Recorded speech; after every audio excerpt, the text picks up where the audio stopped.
Okay, let's see. I'll try something a little different. So maybe looking at the camera. Anyway, apologize if it's not in focus. I just don't have my remote. Don't know where it is.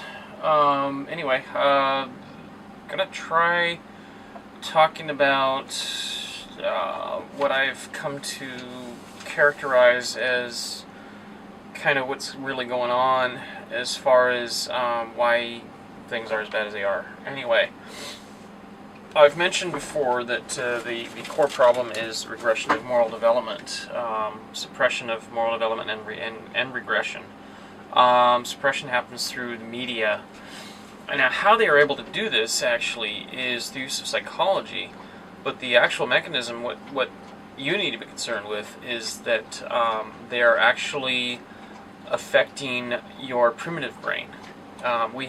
We humans have two brains. Most of you only use your primitive brain these days. I still use my, I guess you call it human brain, although it's getting more difficult with brain damage and CO2 levels from global warming and all that stuff. But so this propaganda, the way it works is it affects what I'm calling your primitive brain, and that's the part of your brain that's based on emotion.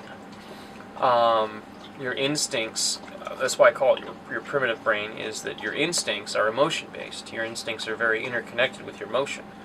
And advertising propaganda and other mainstream media propaganda, it's not intended as propaganda, but it is. It affects your primitive brain because people appeal to your emotions, which is your instincts, which is, of course, your primitive brain. And if you don't stop and think, you will be able to function, but not as a human. You're functioning as a more primitive being, which is even more evidence that most Americans are no longer human. It's a theory I've had for some time. So, what does this mean to you? I mean, how do you deal with this? Well, it's pretty simple. You just need to recognize that your primitive brain is being affected, and that you're mostly working with your primitive brain.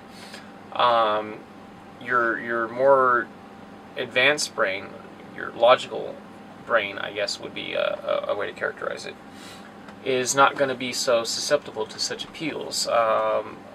Ego is primitive brain. Ego can be overcome. Not very easy. I actually recommend watching Guy Ritchie's Revolver if you want to start down that road of getting rid of your ego. But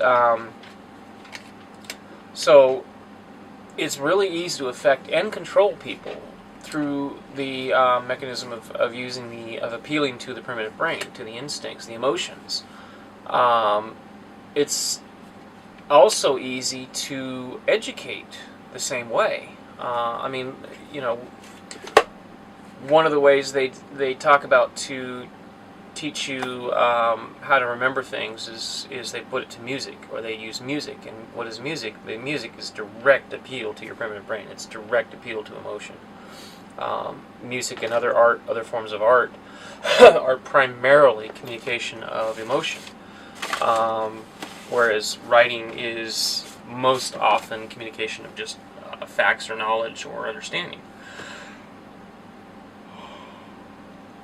So you have to recognize that your primitive brain, your emotions, are able to control you, and they're easier for others outside to control than your logical brain.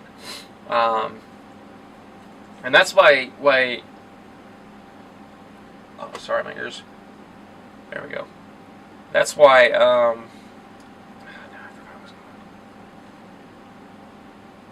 I'll try this again later.